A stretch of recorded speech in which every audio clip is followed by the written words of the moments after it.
Good morning बच्चों, क्या हाल चाल। हाँ, सब बढ़िया, मस्त। ओके, आज की टॉपिक क्या है? आज की टॉपिक है हमारी gravitation, physics 9th class CBSE. ठीक है, तो ये 9th क्लास के बच्चों के साथ साथ जो 11th के स्टूडेंट है, +2 फर्स्ट ईयर के स्टूडेंट है, वो लोग भी ये वीडियो देख सकते हैं, उनके लिए भी ये हेल्पफुल है।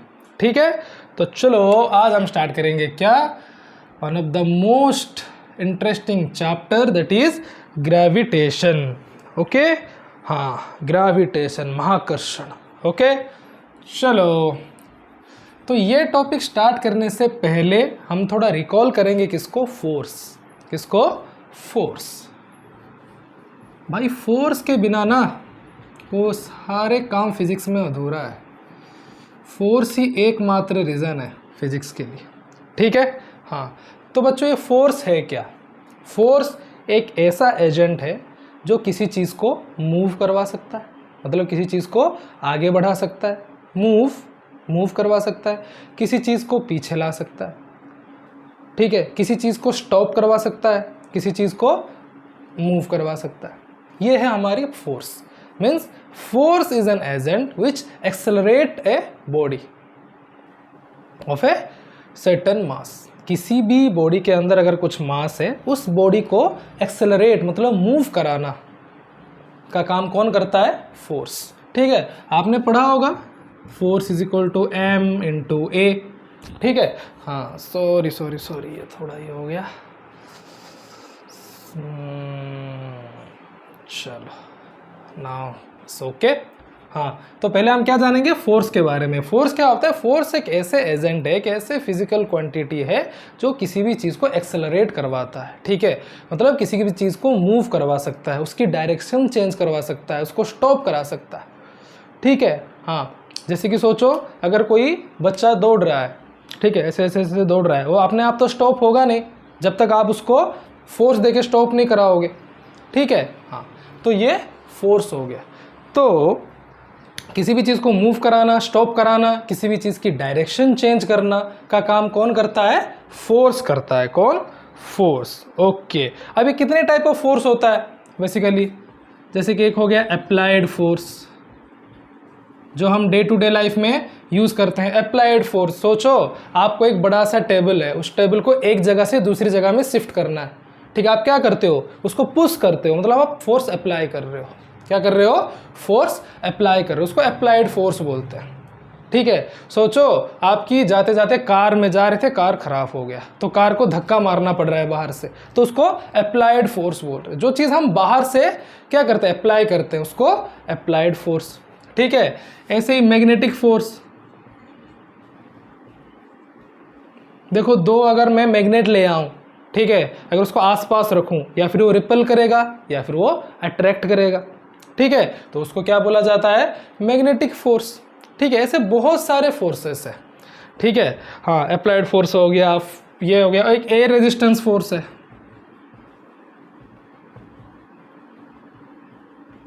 ये क्या काम करता है? Air resistance force.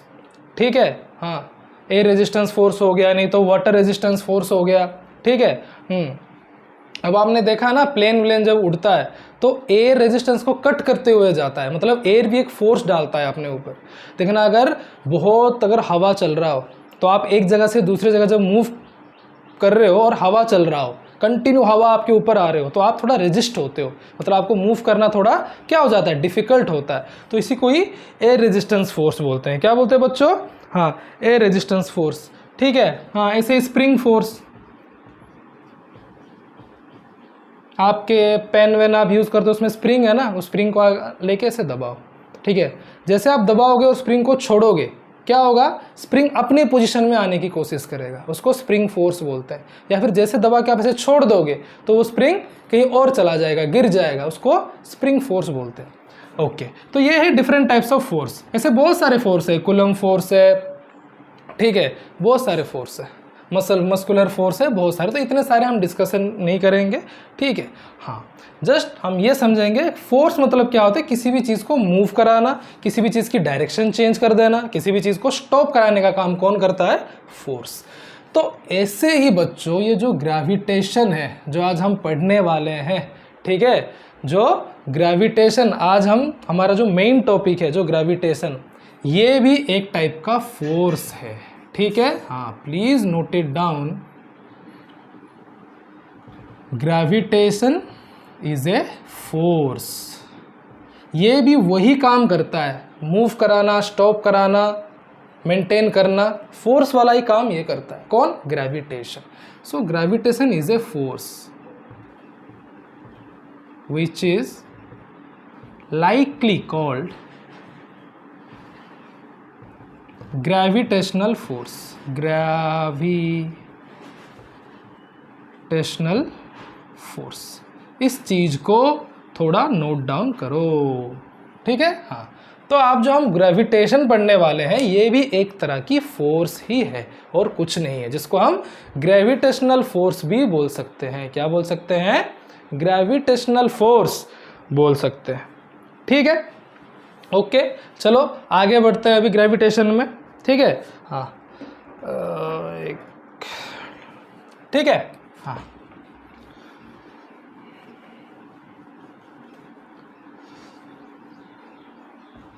अब बच्चों इस ग्रेविटेशन को लेके ना, ठीक है, बहुत सारी बातें चलती है, ठीक है। बहुत सारे साइंटिस्ट का नाम आते हैं, ठीक है। और एक सिंपल सी चीज़ से ये ग्रेविटेशन शुरू होता है, जैसे कि सोच लो कभी एक दिन न्यूटन सो रहे थे, ठीक है। वो भी उनको सोने के लिए कहीं जगह नहीं मिला, वो बाहर जाके कोई एप्पल का ट्री था उसके नीचे वो सो रहे थे। सडनली एक एप्पल गिर गया, उनके ऊपर गिर गया, एप्पल पेड़ से टूट गया और उनके ऊपर डायरेक्टली गिर गया और ये ग्रेविटेशन स्टार्ट हो गया। ऐसे सब स्टोरी हमें सुनने को मिलता है, बट नहीं, हो सकता है इसी वजह से ग्रेविटेशन स्टार्ट हुआ हो, बट इस ग्रेविटेशन को लेके बहुत सारे थ्योरीज हैं, बहुत सारे साइंटिस्ट ने, ठीक है, इसके ऊपर अपने क्या डे नाइट स्पेंड किया है, ठीक है। ओनली न्यूटन नहीं, ठीक है, स्टार्टिंग फ्रॉम आप गैलीलियो से स्टार्ट कर लो, गैलीलियो है उसमें इन्वॉल्व, केपलर्स, जे केपलर्स है, फिर न्यूटन है, ऐसे बहुत सारे साइंटिस्ट हैं, ठीक है, निकोलस है, ऐसे बहुत सारे साइंटिस्ट, 3 4 5 साइंटिस्ट मिलके इस ग्रेविटेशन नाम की चीज़ को प्रूफ किया है, ठीक है। क्या होता है ग्रेविटेशन, क्या है क्या नहीं, सारे बताया है, ठीक है। हाँ, न्यूटन को हम क्यों याद किए हैं? क्योंकि न्यूटन ने थोड़ा थ्योरी व्योरी दिया था, थोड़ा ग्रेविटी के बारे में बताया था, इसलिए हमने न्यूटन को ज़्यादा फोकस करते हैं, ठीक है। इसका मतलब ये नहीं कि हमारे न्यूटन भाई के ऊपर एप्पल गिर गया तो ग्रेविटेशन जनरेट हो गया, नहीं नहीं नहीं, बहुत सारे साइंटिस्ट ने इसको लेके बनाया, ठीक है। तो इसकी हिस्ट्री बच्चों बहुत पुराना है, ठीक है। अब इसकी हिस्ट्री में हम नहीं जाएंगे, हम फिजिक्स पढ़ेंगे, ठीक है, क्या होता है ग्रेविटेशन। ओके, ठीक है, हम डायरेक्टली स्टार्ट क्या करेंगे? ग्रेविटेशन, ठीक। हाँ,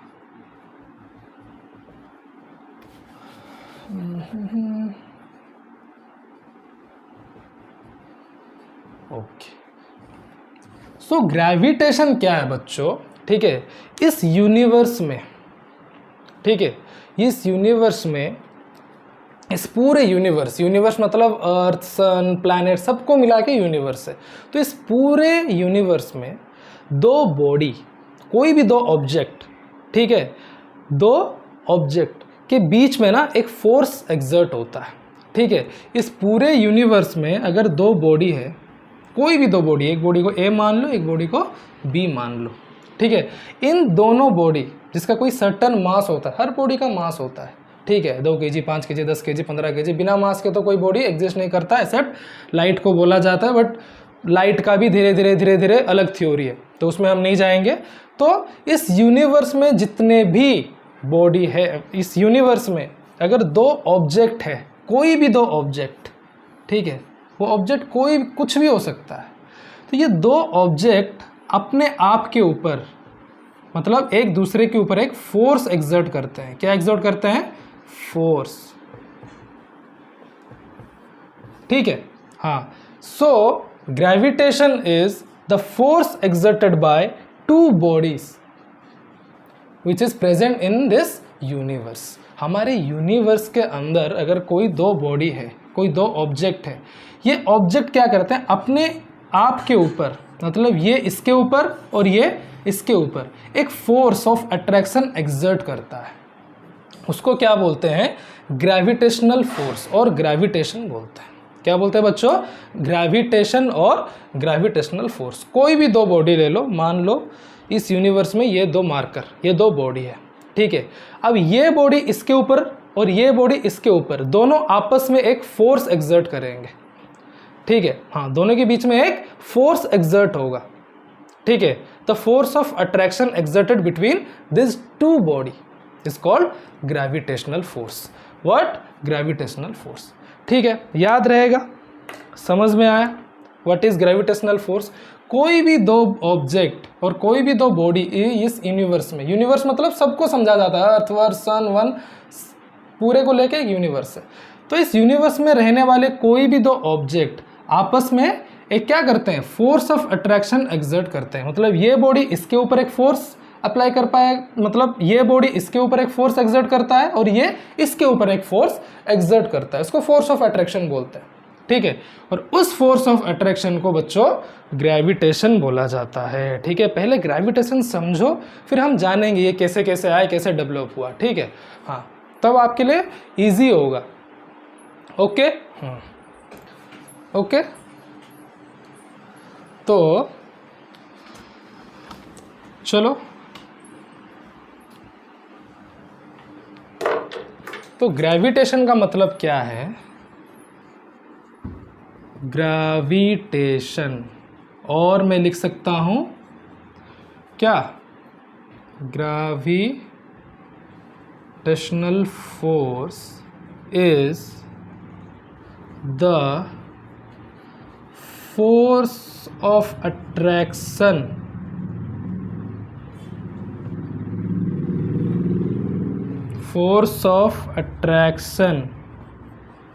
between two objects in this universe। इस यूनिवर्स में, ठीक है, अगर दो ऑब्जेक्ट है, उस दो ऑब्जेक्ट आपस के ऊपर एक क्या? फोर्स ऑफ अट्रैक्शन एक्सर्ट करेंगे, उसको क्या बोलते हैं? ग्रेविटेशनल फोर्स ऑफ अट्रैक्शन बोलते हैं। प्लीज नोट इट डाउन, आप नोट कीजिए इसको, ठीक है। हाँ,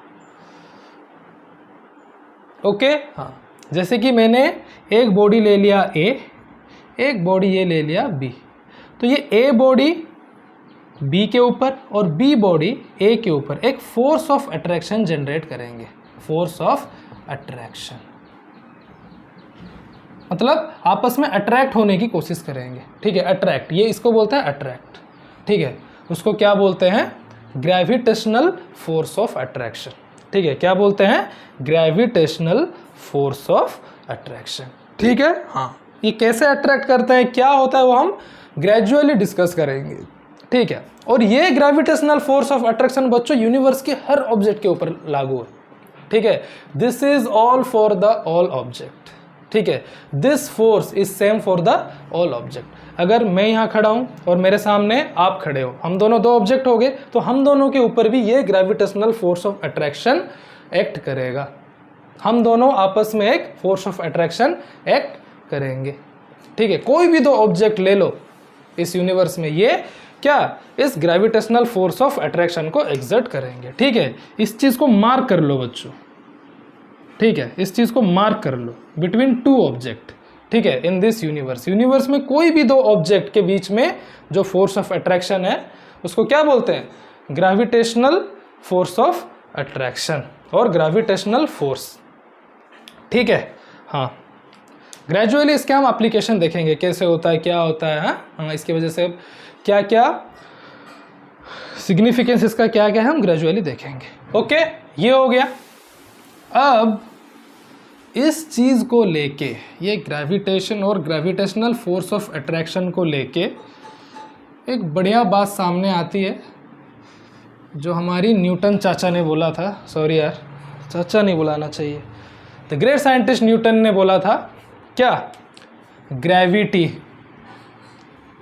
ग्रेविटी।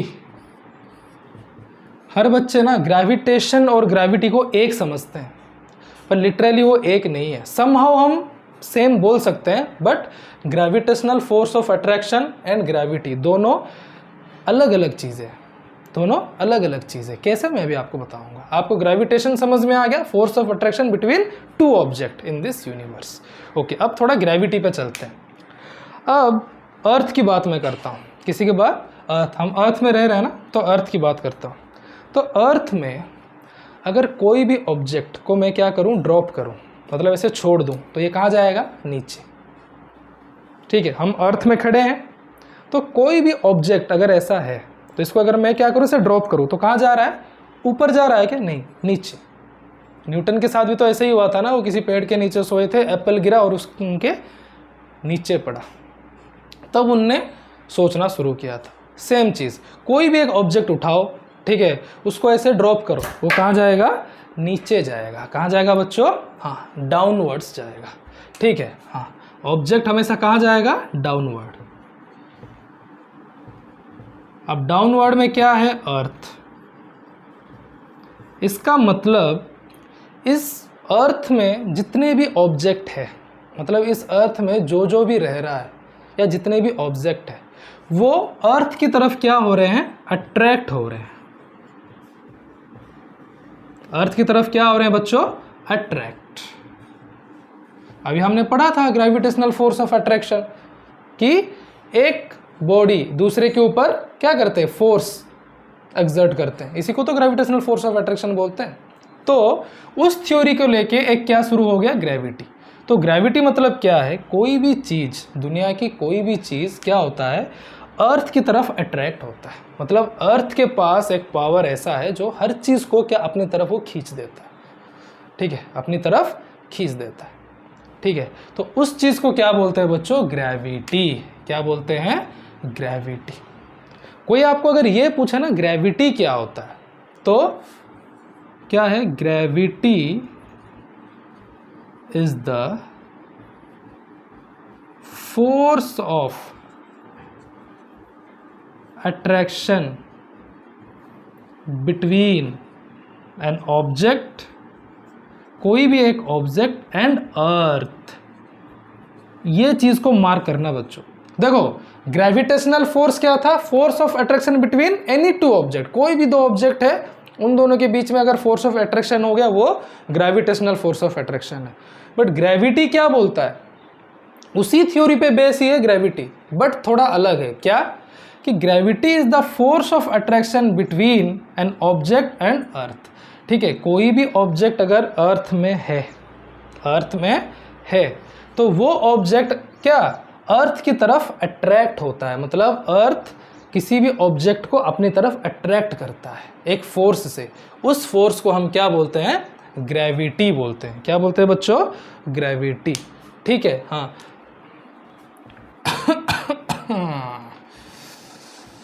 ठीक है, अगर सपोज करो ये मार्कर है, मैंने मार्कर को अगर छोड़ दिया, नीचे अर्थ है, ठीक है, कहाँ जाएगा, नीचे, अर्थ की तरफ ही जाएगा।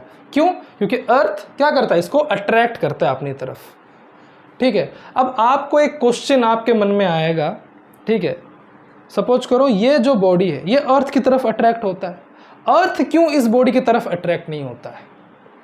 होना चाहिए, होना चाहिए, नहीं तो होना चाहिए, फोर्स है। अगर ये बॉडी ऐसा है, ठीक है, अगर मैं इसको ड्रॉप करूं तो ये नीचे चला जाता है, नीचे चला जाना मतलब अर्थ की तरफ अट्रैक्ट हो जाता है। But my question is earth क्यों इस बॉडी की तरफ अट्रैक्ट नहीं होता है, इसकी रीज़न क्या है। उसकी रीज़न और कुछ नहीं है बच्चों, उसकी रीज़न छुपा हुआ है मास एंड एक्सेलरेशन।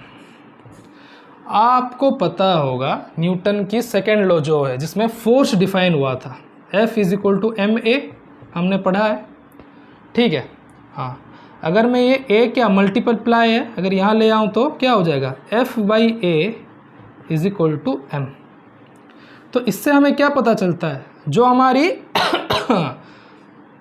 एक्सेलरेशन है वो हमेशा इन्वर्सली प्रोपोर्शनल टू मास होगा। मतलब अगर बहुत सिंपल और सरल भाषा में मैं बताऊं, जिस ऑब्जेक्ट का मास कम है उस ऑब्जेक्ट का एक्सेलरेशन बहुत ज़्यादा होगा। ठीक है, एक्सेलरेशन बहुत ज़्यादा मतलब जल्दी वो चीज़ें अट्रैक्ट हो जाएगी। ठीक है, हाँ, और जिस ऑब्जेक्ट का मास बहुत ज़्यादा है उसकी एक्सेलरेशन बहुत कम होगा। More the mass than less will be the acceleration, जो हमारी न्यूटन की जो सेकेंड लॉ था उसमें हमारी डिराइव हुआ है। क्यों? F is equal to M A, अगर ए को मैं नीचे ले आऊँ, मल्टीप्लाई है यहाँ है क्या, डिवाइड हो जाएगा। अब ए नीचे एम ऊपर, इन दोनों के बीच में रिलेशनशिप क्या बन रहा है? Inversely proportional. मतलब जिसका मास ज़्यादा है उसकी एक्सेलरेशन डेफिनेटली कम होगा, और जिसकी मास बहुत कम है उसकी एक्सेलरेशन डेफिनेटली क्या, ज़्यादा रहेगा। अब ये मैं इस मार्कर की बात कर रहा हूँ, ठीक है। नीचे हमारा क्या है? अर्थ है। अर्थ की मास तो बहुत ज़्यादा है, तो उसकी एक्सेलरेशन ज़्यादा हो पाएगा क्या? नहीं हो पाएगा। इसलिए अर्थ, ठीक है, एक्सेलरेट नहीं कर पा रहा है इसकी तरफ, बट इसकी मास बहुत कम है। जैसा मैं छोड़ रहा हूँ, ये कहाँ एक्सेलरेट कर रहा है? अर्थ की तरफ, मतलब नीचे, ठीक है। सोच लो ये अर्थ है, जैसा मैं छोड़ूंगा देखो अर्थ की तरफ ये एक्सेलरेट कर गया। क्यों? क्योंकि इसकी मास बहुत कम है, इसलिए जल्दी अर्थ की तरफ अट्रैक्ट हो जाता है, ठीक है। हाँ, यही रीज़न है कि हर ऑब्जेक्ट अर्थ की तरफ ही अट्रैक्ट होते हैं, क्योंकि हमारे जितने भी मास, अर्थ के ऊपर जितने भी ऑब्जेक्ट है सबका मास कम है अर्थ से, ठीक है। और उन लोगों की मास कम होने की वजह से हर चीज़ अर्थ की तरफ ही अट्रैक्ट होता है, अर्थ उनके तरफ अट्रैक्ट नहीं हो पाता है। क्यों? क्योंकि अर्थ की मास बहुत है। ओके, चलो बात समझ में आ रही है? चलो, तो अर्थ के पास एक फोर्स है जिसको फोर्स ऑफ ग्रेविटी बोलते हैं। उस फोर्स ऑफ ग्रेविटी के थ्रू हर चीज़ वो अपनी तरफ खींचने लगता है, ठीक है। हाँ, तो अभी जो मेन डिफरेंस है क्या, ग्रेविटेशनल एंड ग्रेविटी, आपको समझ में आ गया? ग्रेविटेशनल मतलब क्या है? Force of attraction between two object, any two object in this universe. But अगर मैं force of attraction between any object and earth के बारे में बात करूं, उसको क्या बोलेंगे? ग्रेविटी बोलेंगे। क्या बोलेंगे? ग्रेविटी। तो gravity is the force of attraction between an object and earth, ठीक है। समहाउ ये ग्रेविटेशन को क्वालिफाई करेगा, बट सेम नहीं है। ग्रेविटेशनल और ग्रेविटी दोनों, ठीक है, अलग अलग चीज़ है, यही चीज़ ही अलग करता है इसको, ठीक है। अब जो आपकी ग्रेविटी है, gravity completely depends upon mass of object. मान लो अगर ये ऑब्जेक्ट है, इसको मैं छोड़ रहा हूं तो ये अर्थ की तरफ जा रहा है, ठीक है। तो जो ग्रेविटी है वो डिपेंड करता है इसके मास के ऊपर, अर्थ के ऊपर नहीं। अर्थ के मास के साथ कोई लेना देना नहीं है ग्रेविटी का। वो किसके मास के ऊपर डिपेंड करेगा? जो बॉडी अर्थ की तरफ अट्रैक्ट हो रहा है, ठीक है। हाँ, तो ये एक पॉइंट लिख लो, ये बहुत इंपॉर्टेंट है। पहले मैं आपको ग्रेविटेशनल और ग्रेविटी पूरा समझा दूंगा इतने अच्छे से, सो दैट कि आपको आगे की थ्योरी समझने में, जो आगे आगे इसकी जो सिग्निफिकेंस है, इसकी एप्लीकेशन है, आपको ईजी हो जाएगा, ठीक है। हाँ, ठीक है। तो ग्रेविटी समझ में आ गया। जब किसी ऑब्जेक्ट एंड अर्थ के बीच में फोर्स ऑफ अट्रैक्शन आता है तो वो ग्रेविटी हो जाता है। एनी, इस यूनिवर्स में कोई भी दो बॉडी के बीच में अगर फोर्स ऑफ अट्रैक्शन आता है तो वो ग्रेविटेशनल फोर्स ऑफ अट्रैक्शन हो जाएगा। ओके, चलो हो गया।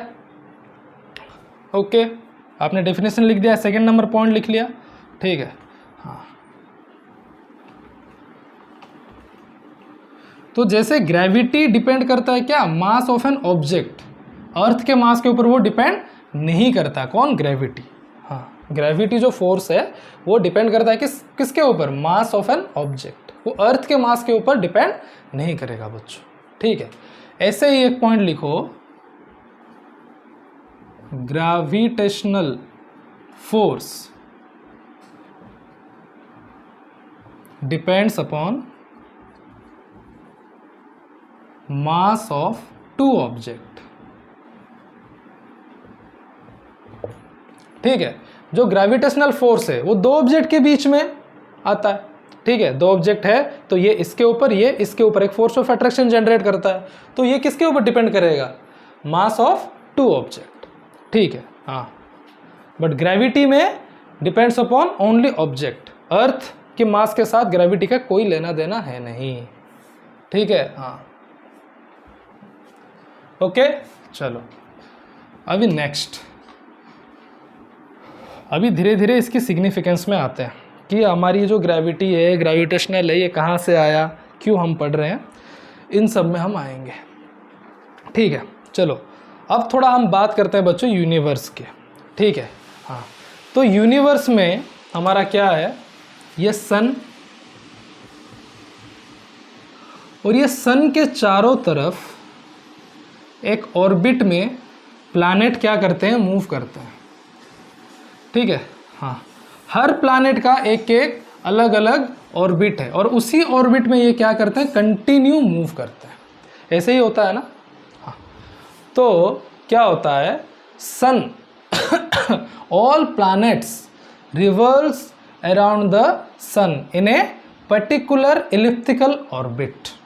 ठीक है, हाँ, जो आपकी सन की चारों तरफ हर प्लैनेट्स एक पर्टिकुलर ऑब्जेक्ट ऑर्बिट में क्या करते हैं, रिवॉल्व करते हैं, मतलब घूमते रहते हैं ऐसे ऐसे गोल गोल गोल गोल। ठीक है, तो अपना जे केपलर,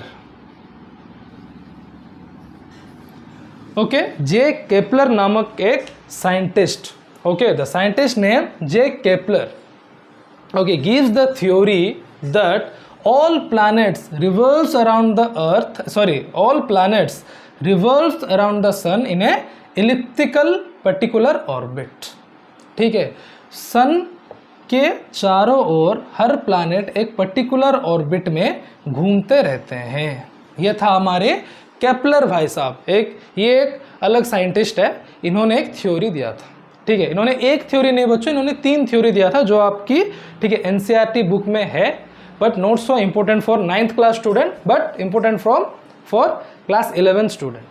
ठीक है, ये आपकी केपलर्स की फर्स्ट लॉ है। ठीक है, केपलर की फर्स्ट थ्योरी, और फर्स्ट लॉ ने क्या बोला, all planets revolves around the sun in a elliptical orbit और इन ए पर्टिकुलर ऑर्बिट।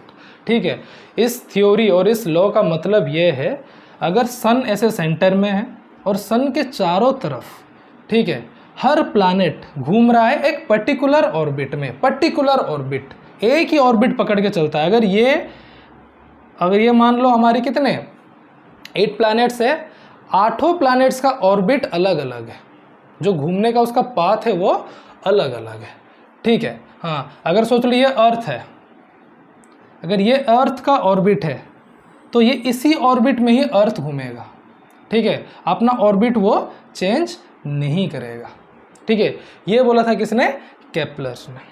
ठीक है, हाँ, तो उसमें एक डाउट है, सेम अगर मैं क्या करूं, इसको अभी ये करूं, मिटा देता हूं, सेम ये हमने सन और प्लैनेट्स के बारे में बात किया, सेम अगर मैं बात करूं अर्थ और मून, मून क्या है, अर्थ का सैटेलाइट है। अगर अर्थ का सैटेलाइट मून है तो अर्थ के क्या चारों तरफ कौन घूमेगा, मून, एक पर्टिकुलर ऑर्बिट में। ठीक है, ये मून भी अपने ऑर्बिट चेंज नहीं करेगा, एक ही ऑर्बिट में घूमता रहेगा, एक ही ऑर्बिट में घूमता ही रहेगा। ठीक है, तो जितने भी प्लैनेट्स है उनके जो सैटेलाइट्स है वो एक पर्टिकुलर ऑर्बिट में क्या करते रहते हैं, घूमते रहते हैं। ये था हमारी केपलर्स भाई साहब का लॉ, जे केपलर। ठीक है, हाँ, उन्होंने ये थ्योरी दिया था, यही नहीं, इन्होंने 3 थ्योरी टोटल दिया था, जो कि 11th क्लास में आप लोग पढ़ोगे। अब इस थ्योरी में एक चीज़ क्या है, एक नई चीज़ हमें सीखने को ये मिलता है, ये जो मून है, ये मून कंटिन्यू कैसे ऐसे सर्कुलर पाथ में घूमता रहता है, ऐसे ऐसे ऐसे। ठीक है, एक पर्टिकुलर ऑर्बिट में, देखो बार बार मैं बता रहा हूँ, पर्टिकुलर ऑर्बिट, अपने ऑर्बिट ये नहीं छोड़ेगा, अगर एक ही ऑर्बिट में घूम रहा है तो उसी ऑर्बिट में घूमता रहेगा वो। ठीक है, हाँ, वो क्यों, आपको मैं धीरे धीरे बता रहा हूँ। अब आपके मन में क्वेश्चन नहीं आ रहा है, ये मून ऐसे सर्कुलर मोशन में क्यों कंटिन्यू घूम रहा है, एक सर्कल ऐसे घूम के आता, उसके बाद ये सीधा क्यों नहीं चला जा रहा है, सोचने वाली बात है। अगर मून ये ऐसे घूम के आया, एक सर्कल मारा, फिर ऐसे सीधा भी तो जा सकता है, सीधा भी तो रास्ता है, पर ऐसे सीधा जा ही नहीं रहा है, क्यों, ऐसे क्या चीज़ है जो इसको सीधा नहीं जाने दे रहा है, ऐसे सर्कल में ही घुमा रहा है। ठीक है, इसके लिए बच्चों आपको एक एग्जाम्पल दे रहा हूँ। ठीक है, थोड़ा वीडियो को पॉज करेंगे, एक एग्जाम्पल देखेंगे। ठीक है, जैसे आप देख रहे हो, ठीक है, मैंने एक रस्सी लिया और इसको बांध दिया, ठीक है, हाँ आपके लिए ये मेरे फ्रीज का व्हील था, इसको मैंने बांध दिया ऐसे एक रस्सी में। अब इसको मैं क्या करूँगा, एक सर्कुलर मोशन में घुमाऊंगा, ठीक है, हाँ चलो एक सर्कुलर मोशन में इसको मैं अभी घुमाने की कोशिश करूँगा, ठीक है। ऐसे पकड़ा मैंने, देखो एक सर्कल में, सॉरी, देखो एक सर्कल में ये घूम रहा है, ठीक है, हाँ। तो जब ये सर्कल में घूम रहा है, एक चीज़ देखो, ठीक है, घुमाने के लिए मैं क्या यूज़ कर रहा हूँ, अपना ये फिंगर, ठीक है, यहाँ से मैं घुमा रहा हूँ सेंटर से, ठीक है, हाँ। तो जब ये सर्कुलर मोशन में घूम रहा है तब ये बॉडी, ठीक है, सेंटर की तरफ एक फोर्स एक्सर्ट करता है। ये जो बॉडी है जो घूम रहा है, घूमने वाली बॉडी को एक क्या मिलता है, टुवर्ड्स द सेंटर, मतलब सेंटर की तरफ, ठीक है, हाँ सेंटर की तरफ मतलब टुवर्ड्स द सेंटर, मतलब इस बॉडी से लेके यहाँ तक एक अट्रैक्शन फोर्स मिलता है, ठीक है, टुवर्ड्स द सेंटर एक फोर्स मिल रहा है, इसलिए ये घूम पा रहा है। देखो सर्कल में, देखो जब तक ये सेंटर की तरफ इस बॉडी को एक फोर्स मिलता रहेगा, ठीक है, it keep rotating in a circular path. बात समझ में आई? हाँ, तो ये सेंटर से एक जब इसको फोर्स जब तक मिलता रहेगा ये क्या होगा, सर्कुलर पाथ में घूमता रहेगा। समझ में आ गया? सेम आपकी जो मून को टुवर्ड्स द सेंटर एक फोर्स मिल रहा है, सो दैट ये क्या कर रहा है, गोल गोल गोल गोल गोल गोल घूम रहा है, ठीक है। अर्थ सेंटर में है और मून क्या कर रहा है, रोटेट कर रहा है। तो टुवर्ड्स द सेंटर, ठीक है, मून को एक क्या मिल रहा है, एक फोर्स मिल रहा है, उस फोर्स के वजह से ये सर्कुलर पाथ में घूम रहा है। तो जितने भी बॉडी जो कि सर्कुलर पाथ में घूमते हैं ऐसे, उसको टुवर्ड्स द सेंटर एक फोर्स मिलता है, ठीक है, उसको सेंट्रीपिटल फोर्स बोलते हैं, इसलिए घूम रहा है, ठीक है। अब किस कंडीशन में ये मून सीधा जाएगा, अब आप सोचो किस कंडीशन में, मैं इसको इसे घुमा रहा हूँ, ठीक है, इसको एक काम करता हूँ और थोड़ा बड़ा कर देता हूँ। अब मैं इसको फेंकने वाला हूँ अच्छे से, ठीक है, हाँ। अब देखो, अब देखो, अब मैं इसको घुमा रहा हूँ, ठीक है, अब देखो मैं इसको घुमा रहा हूँ, ठीक है, हाँ। अब किस कंडीशन में ये आगे निकल जाएगा, मतलब ये सर्कुलर पाथ को छोड़ देगा अपना, किस कंडीशन में, जब मैं क्या सेंटर से मैं पकड़ा हूँ इसको, देखो जब मैं इसको घुमाता हूँ ये सेंटर से मैं पकड़ के रखा हूँ, ठीक है, इसलिए इस बॉडी को सेंटर से एक फोर्स मिल रहा है, सेंटर की तरफ, ठीक है, टुवर्ड्स द सेंटर एक फोर्स मिल रहा है, ठीक है। जब मैं क्या करूंगा, जो सेंटर से जो फोर्स मिल रहा है उसको देना बंद कर दूंगा, मतलब इसको ऐसे छोड़ दूंगा, देखो ये कहाँ चला गया, ऊपर, मतलब सीधा निकल गया ऊपर। बात समझ में आ गया? जब इस मून को सेंट्रीपिटल फोर्स नहीं मिलेगा जो कि सेंटर से उसको मिल रहा है, टुवर्ड्स द सेंटर क्या मून को एक सेंट्रीपिटल फोर्स मिल रहा है, जब वो मिलना बंद हो जाएगा तब मून कहाँ चला जाएगा, सीधे आगे निकल जाएगा। जैसे मेरा व्हील कहाँ चला गया, आगे निकल गया, ठीक है, ओके। हाँ, तो आपको पता चल गया क्या कि ये कंटिन्यू क्यों घूम रहा है, क्यों, क्योंकि टुवर्ड्स द अर्थ इसको एक क्या मिल रहा है, टुवर्ड्स द सेंटर। कोई भी चीज़ बच्चों अगर सर्कुलर मोशन में घूम रहा है, तो कोई भी चीज़, ठीक है, अगर सर्कुलर मोशन में घूम रहा है, सोच लो कि ये बॉडी एक सर्कुलर मोशन में घूम रहा है, तो टुवर्ड्स द सेंटर उसके ऊपर क्या एक फोर्स एक्सर्ट होता है, उसको सेंट्रीपिटल फोर्स बोलते हैं। उस सेंट्रीपिटल फोर्स की वजह से ये चीज़ क्या कंटिन्यू घूम रहा है, ठीक है, वही फोर्स, वो सेंट्रीपिटल फोर्स इसको घुमा रहा है। और ये सेंट्रीपिटल फोर्स कहाँ से जनरेट हो रहा है, सेंटर से, ठीक है। जैसे मैं अभी घुमा रहा था तो ये मेरा हाथ सेंटर था, तो यहाँ से जनरेट हो रहा था, ठीक है, इसलिए ये टुवर्ड्स द सेंटर है, ठीक है, हाँ। अब जैसे सेंट्रीपिटल फोर्स मैंने ब्रेक कर दिया तो कहाँ गया, ये सीधा उसे गोल गोल गोल घूम रहा था, जैसे मैंने यहाँ से छोड़ दिया, मतलब सेंट्रीपिटल फोर्स को ब्रेक कर दिया, ये कहाँ चला गया, ऊपर। वैसे ही ये अपने क्या ऑर्बिट पकड़ के घूम रहा है, घूम रहा है, घूम रहा है। अगर उसको सेंट्रीपिटल फोर्स नहीं मिलेगा, ठीक है, सेंटर से, तो ये कहाँ चला जाएगा, ऐसे सीधा चला जाएगा, टेंजेंशियली चला जाएगा। कैसे चला जाएगा, टेंजेंशियली आगे चला जाएगा, ठीक है, हाँ। सोच लो कोई भी बॉडी अगर सर्कुलर मोशन में ऐसे घूम रहा है, अगर सेंट्रीपिटल फोर्स उस बॉडी को मिलना बंद हो गया तो वो टेंजेंशियली आगे चला जाता है। कैसे आगे चला जाता है, टेंजेंशियली, मतलब ऐसे सीधा। अगर यहाँ से मैं छोड़ूंगा तो यहाँ, यहाँ से छोड़ूंगा तो यहाँ, जहाँ से मैं ब्रेक करूँगा वहाँ से वो आगे चला जाएगा, ठीक है। हाँ, इसीलिए मून सर्कुलर मोशन में ही घूमता है, ये ऐसे आगे नहीं निकल जाता। क्यों?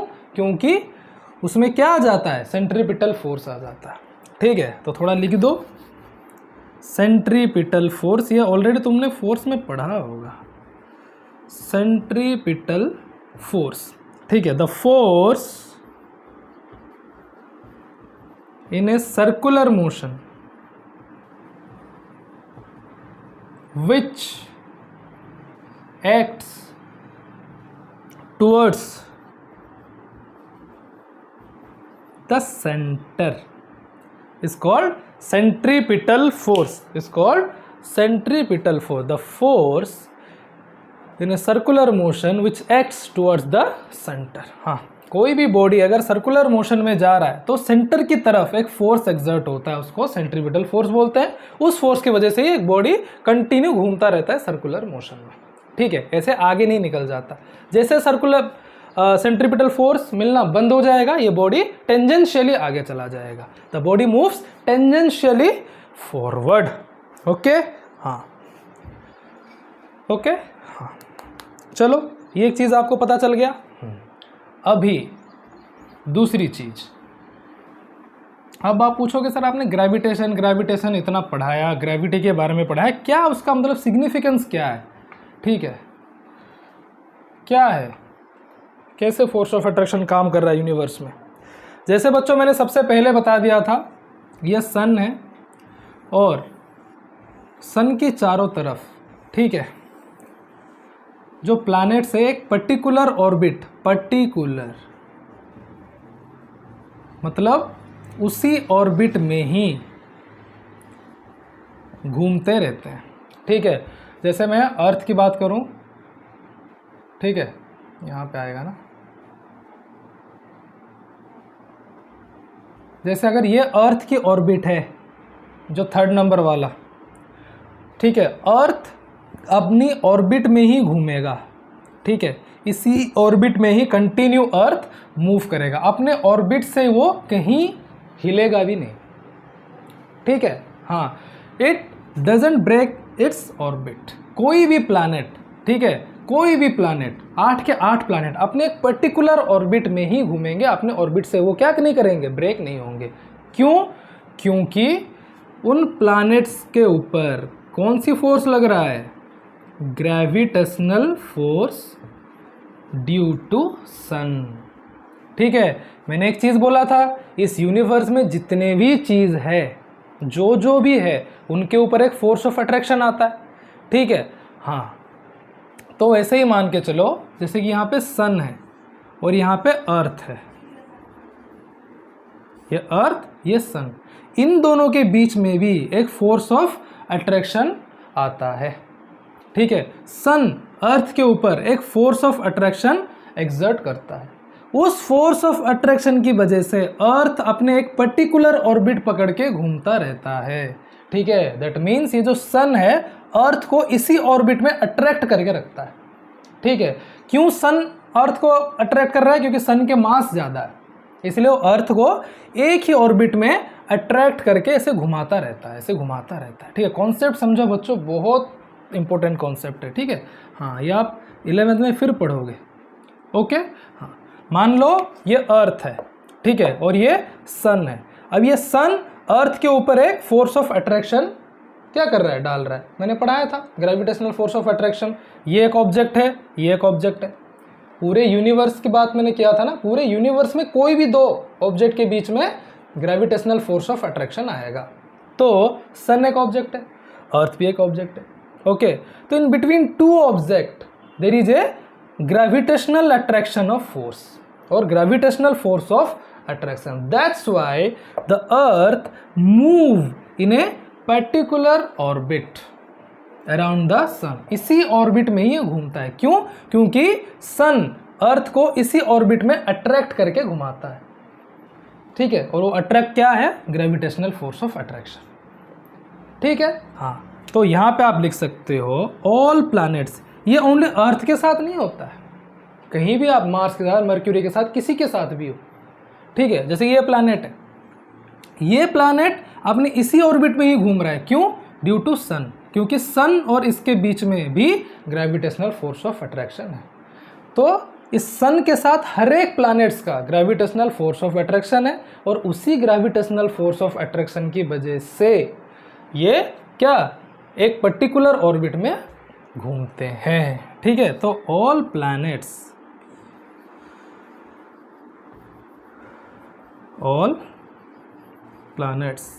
मूव्स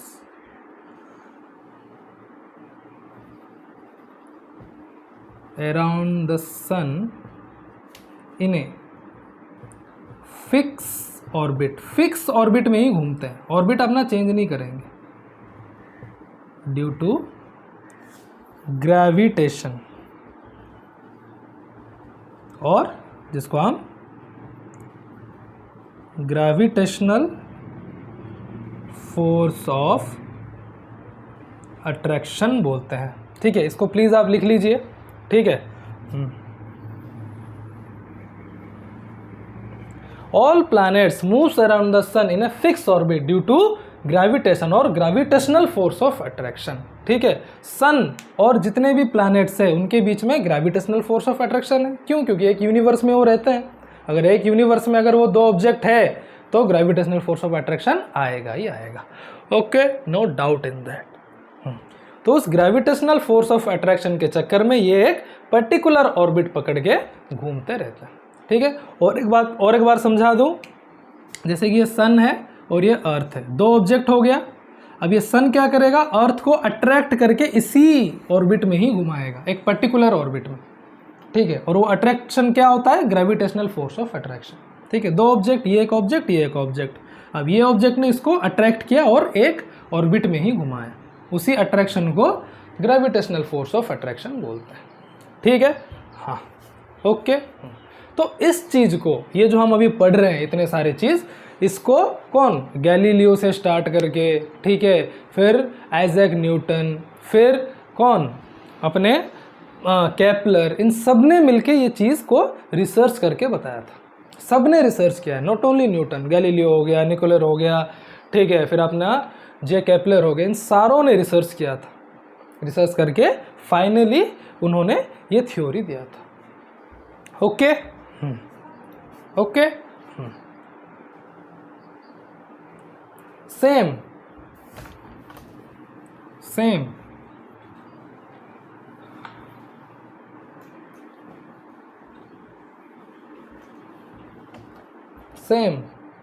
जैसे कि ये अर्थ है,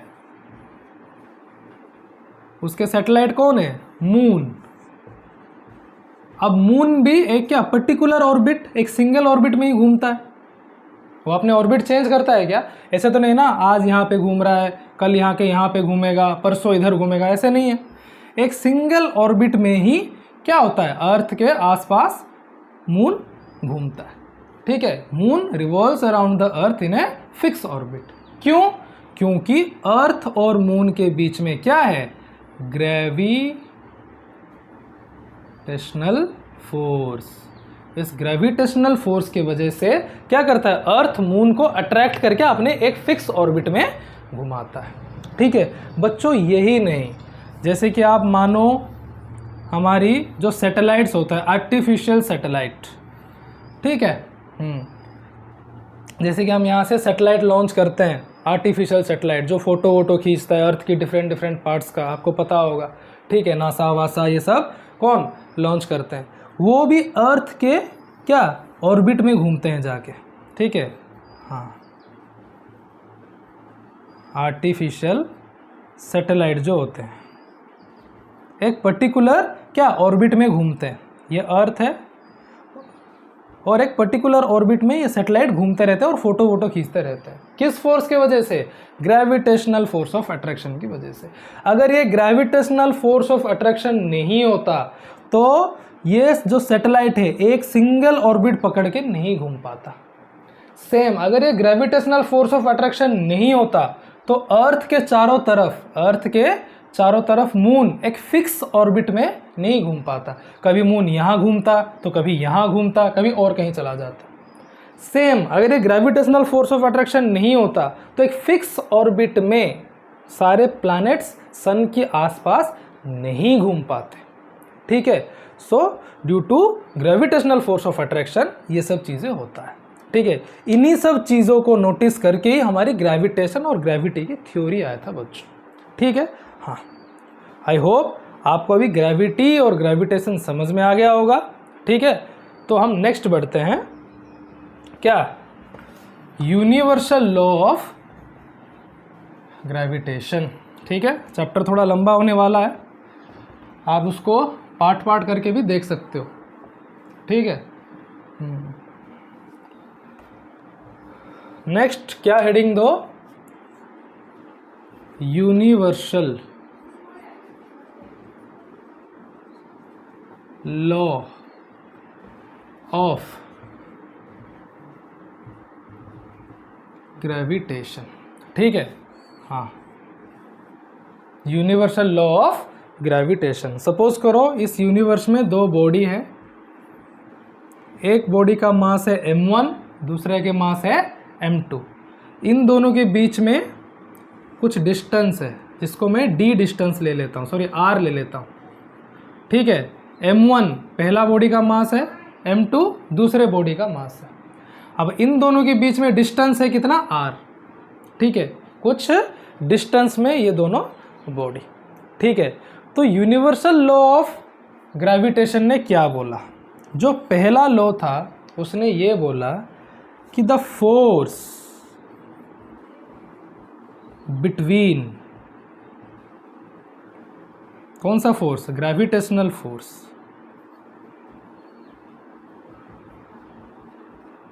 gravitational force between two object, ये जो अगर इस यूनिवर्स में दो ऑब्जेक्ट है तो इन दोनों के बीच में कौन सी फोर्स लगेगा, ग्रेविटेशनल फोर्स। हाँ, तो जो gravitational force between two object directly proportional to their product of mass, product of mass, ठीक है। हाँ, पहले नोट डाउन करो फिर मैं समझाता हूँ, ठीक है। पहले नोट डाउन करो फिर मैं समझा देता हूँ कि क्या इसने बोला।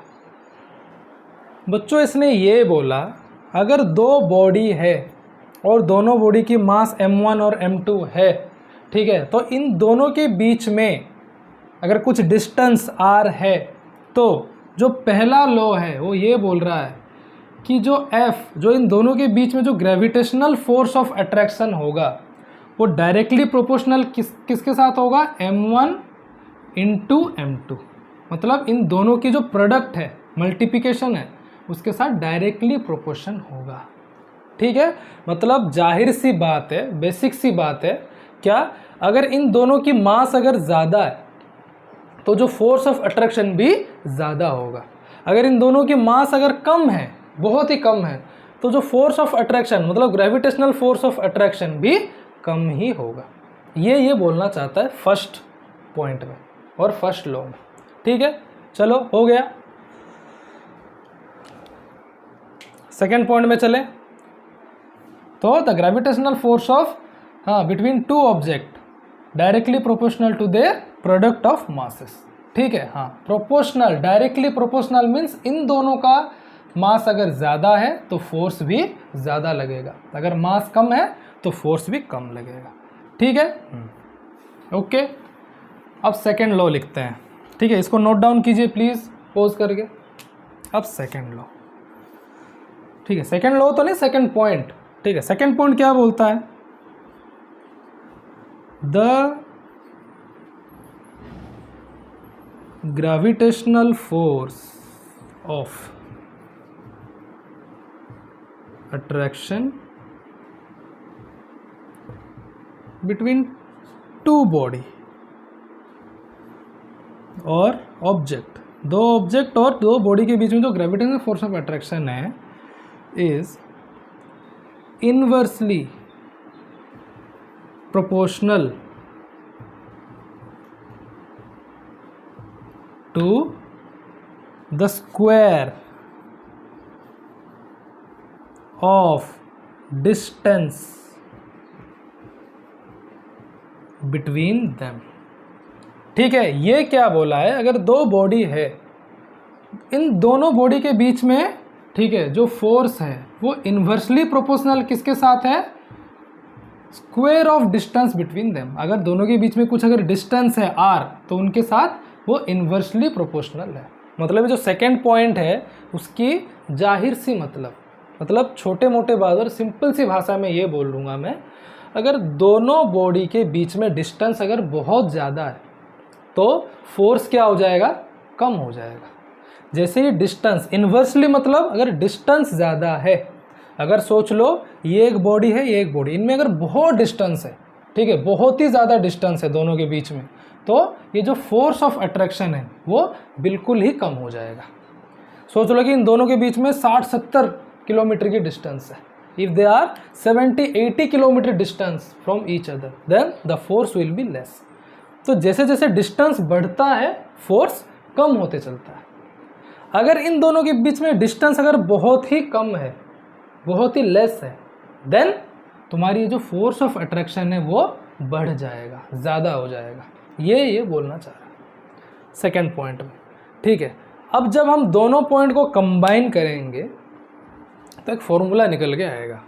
ठीक है, हाँ चलो, ये आपने ड्राइंग बना दिया होगा तो मैं इरेज कर रहा हूँ।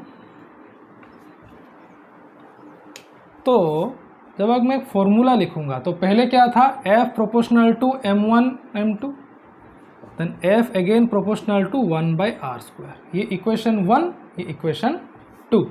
ठीक है, इसको भी आपने लिख लिया होगा, इरेज कर रहा हूँ। अब तो मैं एक साथ क्या लिख सकता हूँ, ये इसके साथ भी है, ये इसके साथ भी है। ठीक है, F प्रोपोर्शनल M1 M2 है और F इन्वर्सली प्रोपोर्शनल 1/r² है। तो मैं डायरेक्टली क्या लिखूंगा, F प्रोपोर्शनल M1 M2, ठीक है, क्योंकि M1 M2 ऊपर है और r² कहाँ है, नीचे, तो ये नीचे डिवाइड करके लिख दूंगा r²। ठीक है, अब मुझे प्रोपोर्शनलिटी को अगर हटाना है, किसी भी चीज़ में अगर प्रोपोर्शनलिटी को हटाना है तो एक कांस्टेंट देना पड़ेगा। तो मैं लिख सकता हूँ F = capital G M1 M2 r²। अब इस कैपिटल G को बोलते हैं यूनिवर्सल ग्रेविटेशनल कांस्टेंट। ये कांस्टेंट है जिसको क्या बोलते हैं, यूनिवर्सल ग्रेविटेशनल कांस्टेंट बोलते हैं। ठीक है बच्चों, ओके, चलो नोट डाउन करो।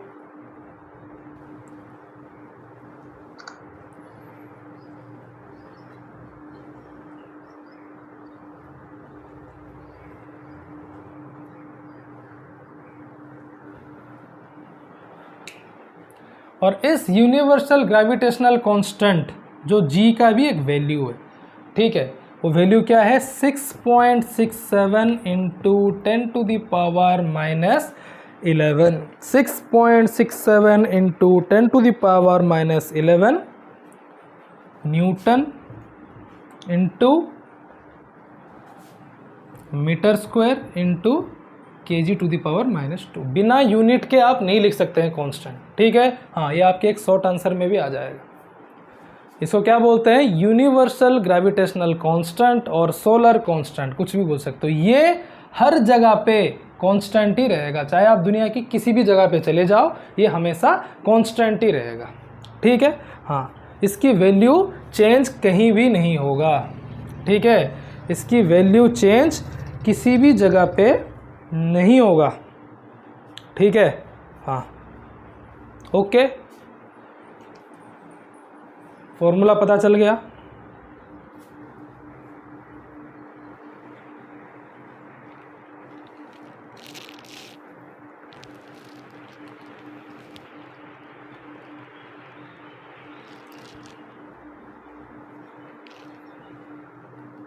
ठीक है, हाँ, तो आपको फॉर्मूला पता चल गया, लॉ पता चल गया। अब इसकी इंपॉर्टेंस पढ़ेंगे, क्या है, क्या इंपॉर्टेंस है, ये जो ग्रेविटेशनल लॉ है इसकी इंपॉर्टेंस क्या है। ठीक है, क्या समझ में आता है। ठीक है, देखो बच्चों, इसमें तो एक चीज़ समझ में आता है, वो चीज़ है, पहले तो मैं आपको समझा दूं, ठीक है। इफ मास ऑफ ऑब्जेक्ट्स, जो दो ऑब्जेक्ट के बीच में ये फोर्स एक्ट करता है, is more than force is more. अगर इन दोनों के बीच में मास अगर ज़्यादा है, किसी भी दो ऑब्जेक्ट के बीच में अगर ज़्यादा मास है, ठीक है, तो उन दोनों के बीच में ये ग्रेविटेशनल फोर्स ज़्यादा लगेगा, ठीक है। जैसे कि आपकी सन एंड अर्थ है, इनका मास बहुत ज़्यादा होता है, इसलिए इन दोनों के बीच में क्या ग्रेविटेशनल फोर्स ऑफ अट्रैक्शन भी ज़्यादा ही लगता है, ठीक है। बात समझ में आया? सेम इफ डिस्टेंस बिटवीन, ये चीज आप प्लीज नोट डाउन करो, ये इंपॉर्टेंट है,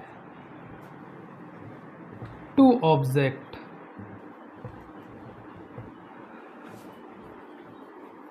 इज वेरी लो, मतलब दो ऑब्जेक्ट के बीच में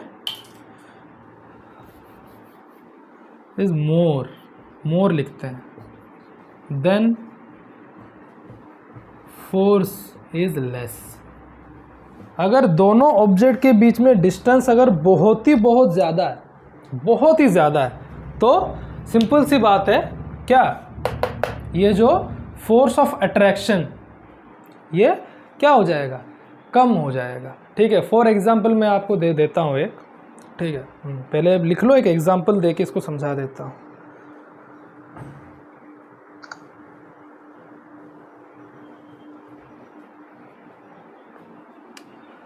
अब सोच लो, ये सन है, ये अर्थ है, ये प्लूटो है। प्लूटो मतलब जो सबसे लास्ट प्लैनेट है, सन से सबसे दूर है। अगर कोई आपको पूछेगा सन से लेके अर्थ तक जो ग्रेविटेशनल फोर्स है ये ज़्यादा है, या सन से लेके प्लूटो तक जो ग्रेविटेशनल फोर्स है ये ज़्यादा है, बताओ कौन, किस में ग्रेविटेशनल फोर्स ऑफ अट्रैक्शन ज़्यादा होगा? ऑब्वियस सी बात है, इन दोनों के बीच में डिस्टेंस कम है, ठीक है, कम होने के कम डिस्टेंस है, that's why so the gravitational force between sun and earth is more. But same way sun and Pluto के बीच में डिस्टेंस बहुत ही ज़्यादा, ठीक है, इसलिए तो जो ग्रेविटेशनल फोर्स तो लगेगा 100%, ये तो सबके ऊपर लगता है, बट लेस मतलब बहुत कम लगेगा, ठीक है। हाँ, यही इसकी मेन सिग्निफिकेंस है, ठीक है। ओके, ये हो गया। अब बच्चों इसकी इंपॉर्टेंस क्या क्या है, क्या इंपॉर्टेंस, किसके लिए हम पढ़ते हैं ग्रेविटेशनल फोर्स, ठीक है, आप खुद बताओ। ये जो हमने लॉ पढ़ा, इंपॉर्टेंस ऑफ ग्रेविटेशनल लॉ और इंपॉर्टेंस ऑफ ग्रेविटेशनल, क्या है, इस ग्रेविटेशनल लॉ और ग्रेविटेशनल फोर्स की वजह से ही क्या planets moves around sun in a fix orbit. दूसरा इंपॉर्टेंस क्या है, मून मूव्स, सब मैंने इंपॉर्टेंस बताया है, अराउंड द अर्थ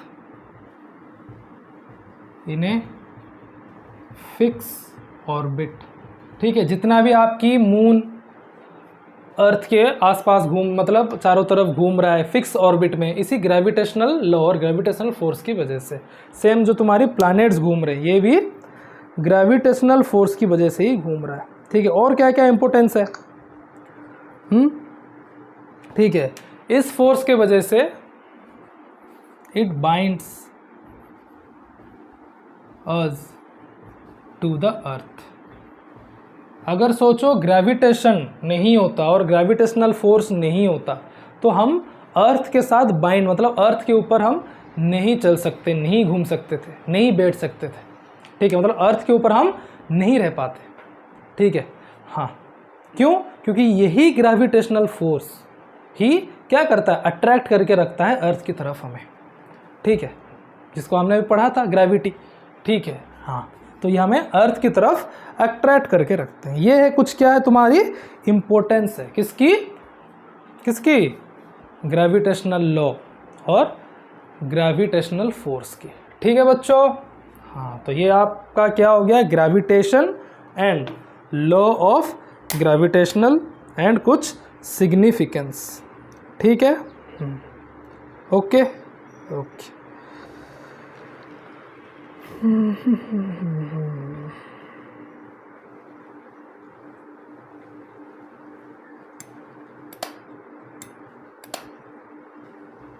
ठीक है, तो हम ट्राई करेंगे नेक्स्ट क्लास में, जो हमारी नेक्स्ट क्लास है उसमें हम फ्री फॉल पढ़ेंगे और ग्रेविटी के बारे में थोड़ा अच्छा चीज़ जानेंगे, क्योंकि एक साथ पढ़ा दूंगा तो आपके लिए भी मुश्किल हो जाएगा, ठीक है। जो नेक्स्ट क्लास है उसमें फ्री फॉल एंड ग्रेविटी के बारे में पढ़ेंगे, ठीक है। उससे पहले मैं एक क्या न्यूमेरिकल्स आपको करवा देता हूँ, ठीक है।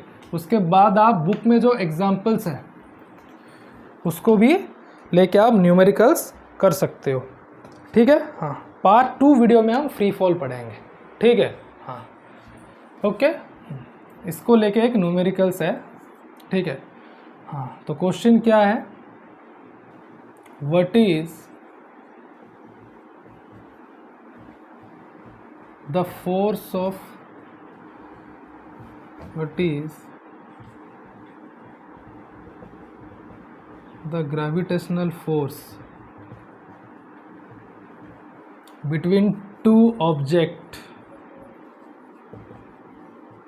of mass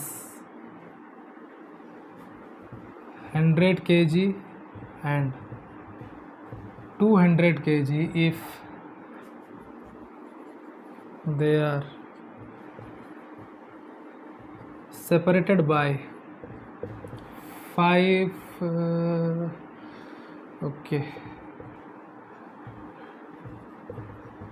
2 किलोमीटर, ठीक है। यहाँ पे देखो क्वेश्चन क्या है, what is the gravitational force between two object of mass 100 kg and 200 kg if they are separated by 2 kilometre, ठीक है। तो बच्चों हमारे पास फॉर्मूला क्या है, F is equal to capital G m1 m2 by R square. यहाँ पे बच्चों m1 मतलब जो पहले बॉडी है उसका मास कितना है 100, m2 क्या है, जो दूसरा है कितना है 200, ओके। हाँ ठीक है, ओके। इसको 2 मीटर कर दो, फिर नहीं तुम्हें चेंज करना पड़ेगा यूनिट में। सेपरेटेड बाय डिस्टेंस r कितना है 2 मीटर है, ओके। अब फॉर्मूला के हिसाब से capital G m1 m2 by R square, तो कैपिटल G का वैल्यू कितना है, ये तो यूनिवर्सल ग्रेविटेशनल कांस्टेंट है तो इसका वैल्यू ये। नेक्स्ट m1 कितना है 100, m2 कितना है 200 डिवाइडेड बाय r कितना है 2 का स्क्वायर। अब इसको सॉल्व करते ही इसका आंसर आ जाएगा, ठीक है। चलो करो, करने की कोशिश करो, ठीक है। कितना है 6.67 इंटू 2 1 जा 2 इंटू कितना जीरो है 4 जीरो है तो लिख देता हूँ 10 टू द पावर 4। अगर 5 जीरो होता 10 टू द पावर आप 5 भी लिखते, बाई ये कितना आ गया 4, ठीक है। 2 का स्क्वायर 4, अच्छा कट करो 2 1 जा 2 2 जा, अभी कितना आ गया 6.67 हाँ इंटू 10 टू द पावर -11, ठीक है, divided by 2 into 10 to the power 4। अब कितना आया 6.67 डिवाइडेड बाई 2 इंटू हाँ 10 टू द पावर -11 है, इधर 4 है तो टोटल कितना हो जाएगा, प्लस करो -11 प्लस 4 कितना आ गया -7 न्यूटन, इतना आ जाएगा, ठीक है। तो बच्चों देखो, अगर कोई भी मास 100 kg और 2000 kg का है, 200 kg का है, अगर वो 2 मीटर सेपरेटेड है, जो फोर्स ऑफ ग्रेविटेशन आएगा वो कितना आएगा 6.67 divide by 2 into 10 to the power -7। मतलब सोचो ये जो फोर्स आ रहा है वो कितना पावर में आ रहा है -7, मतलब बहुत ही कम फोर्स एक्सर्ट हो रहा है, ठीक है। हाँ, बहुत ही कम फोर्स, अब मेरी एक क्वेश्चन है, एक सवाल है जिसको आप खुद ट्राई करना ढूंढने की।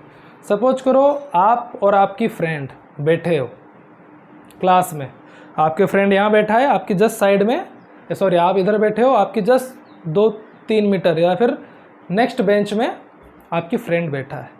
तो आप दोनों भी यूनिवर्स में हो, दो ऑब्जेक्ट हो, आप दोनों के बीच में भी ग्रेविटेशनल फोर्स ऑफ अट्रैक्शन होना चाहिए, होना चाहिए, 100% होना चाहिए, ठीक है। बट वो फील क्यों नहीं होता, ठीक है। आप बात बताओ, जैसे कि आप हो और आपकी फ्रेंड साथ साथ में बैठे हो, तो आप दोनों में अट्रैक्शन क्यों नहीं हो पा रहा है, क्यों आप एक दूसरे को अट्रैक्ट नहीं कर पा रहे हो। आप दोनों में भी क्या ग्रेविटेशनल फोर्स ऑफ अट्रैक्शन तो लग ही रहा है, ठीक है, क्योंकि आप भी तो यूनिवर्स में हो, पर आपस में आप एक दूसरे को अट्रैक्ट क्यों नहीं करते हो, ठीक है।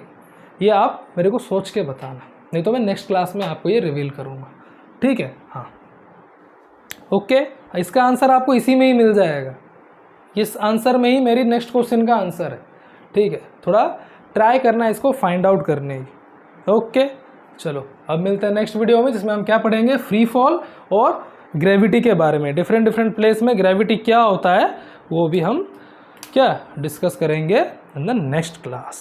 ओके।